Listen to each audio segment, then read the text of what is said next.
Okay, we're back with Rebecca Bates, the County Director of Lincoln County Extension Service. And I'll just tell you real quick that you're listening to Making the Cut on WRQ Super Talk, Mississippi. But as I said, we're here with Rebecca Bates, and she's going to kind of give us an idea of what we all need to be doing to our yards in the fall. I know that in my house we think spring and summer is the time to do yard maintenance, and that's the only time that you really have to work in your yard. But we're wrong. We're very wrong, because we need to do some stuff now in order to have those pretty yards in the spring and in the summer. I think we all get spring fever, and I'm guilty of that as well. And there are things you do need to be doing in spring. But actually, fall is a better time, especially to plant your woody ornamentals, trees and shrubs. This is an excellent time to get that into the ground. The root systems will get settled in before spring and the harsh temperatures of summer. The garden centers are stocked right now, so this is a great time to go to your nursery, go shopping, buy your trees, shrubs.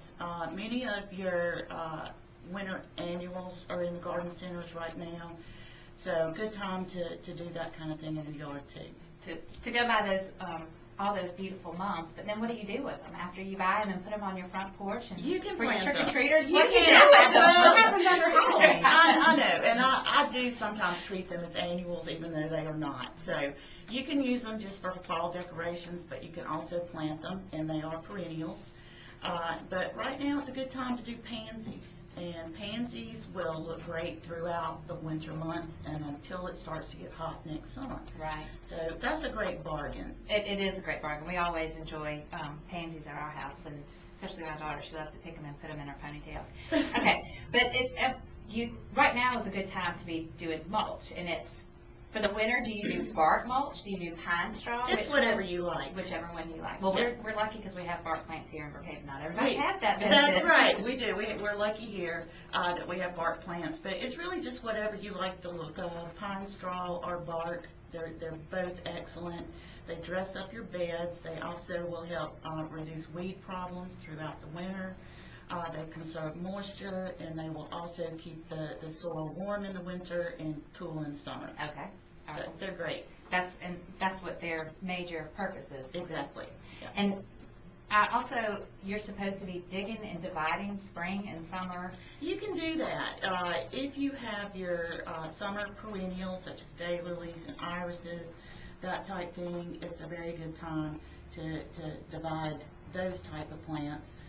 You can add them to your other flower beds, or even better yet, give them to your friends. That's right. Well, I divided my daylilies a few years ago, and I thought I just had 3 small plants, but it turned out that I had about 26.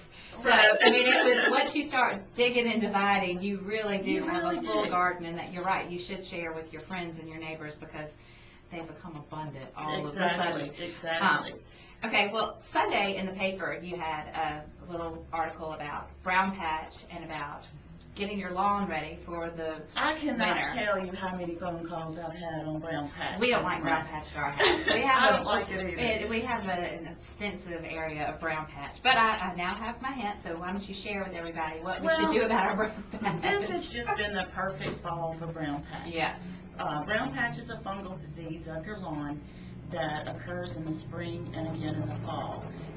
It is really susceptible to St. Augustine and centipede lawns, and cool temperatures at night and excessive moisture bring on brown patch. And of course, we've had the perfect climate for that this fall. Some of the things you can do, and oftentimes we antagonize brown patch ourselves. Number one is don't fertilize. Okay. That tends to flush out that new growth on the grass, and that's exactly what that fungus likes to feed on. So if you've got a brown patch problem, don't fertilize. And it actually is too late to fertilize our lawns now anyway. Okay. So, and I would even suggest that you not fertilize next spring.